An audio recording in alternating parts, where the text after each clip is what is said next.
Man, this is really a complicated problem. I don't know if I can answer this. Okay, let's try this. God, it's been years since I thought about this and wrote about it, so we'll see how I can do.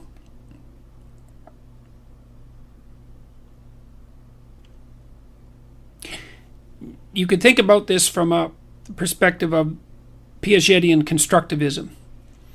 So imagine that what you confront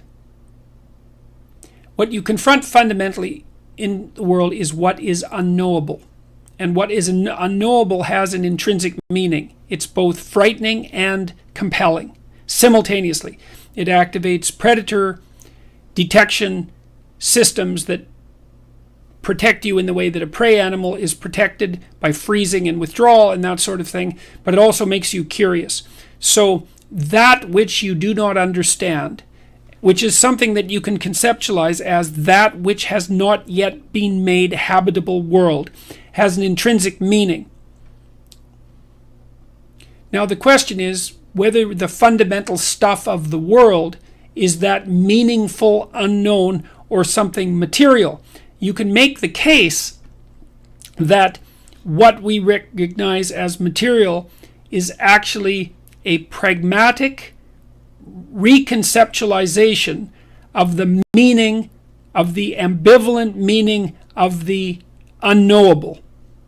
Now, I know that's hard. That's a hard concept, but imagine, you see, it depends on whether or not you believe that our descriptions of material reality are the superordinate descriptions of reality, or whether our conceptualization of material is actually a form of pragmatic tool use that's oriented towards our survival. And this is not an easy thing to sort out. It's something that I did try to sort out to some degree with Sam.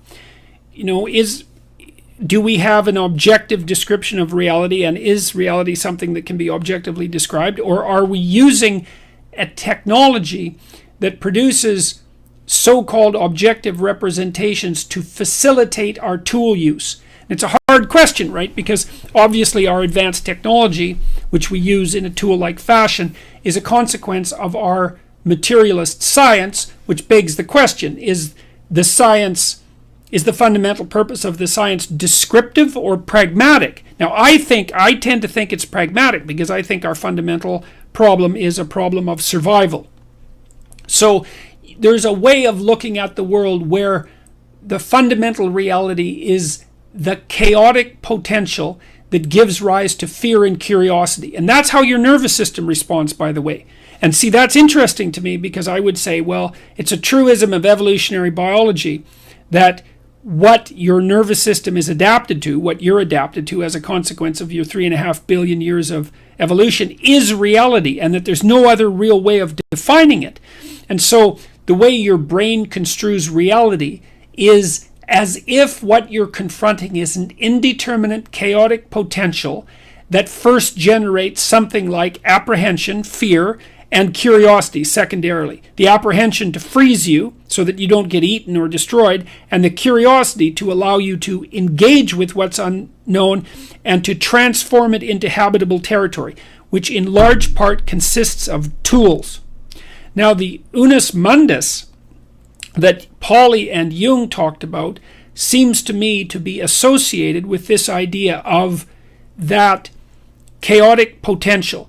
And I think that's related to the physicist Wheeler's proposition that the fundamental reality of the world is information rather than material.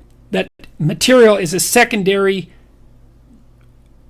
what would you call it? It's a secondary manifestation of information. And I think that what we confront in the world, see, I don't think we're driven by the past or determined by the present. I think what we do is we apprehend the potential of the future, the chaotic potential of the future. And I think that that's associated with the tohu vabohu, which is the chaotic potential that God confronted with the Logos at the beginning of time in Genesis. I think the Genesis story is a reflection of that fundamental truth. And I think that that capability characterizes us. And so the unus mundus is the informational substrate that constitutes the world before it's divided into psyche, so that would be spirit, that'd be human spirit and consciousness, and material. So there's something underneath that, and this is what Jung and Pauli were driving at in my understanding. There's something underneath that, which is the pre-division unity of reality. And that's something like the tohu va bohu, or the teom, which is etymologically cognate, by the way, with the word Tiamat. And Tiamat is the goddess that the Mesopotamian creator god Marduk confronted and cut into pieces and made the world from. So that's all outlined in maps of meaning, although not so much the unus mundus hypothesis. And I haven't thought about that for a while. I wrote about it, but these were in papers I never published because they were too damn complicated. And I tried to publish them a couple of times, but people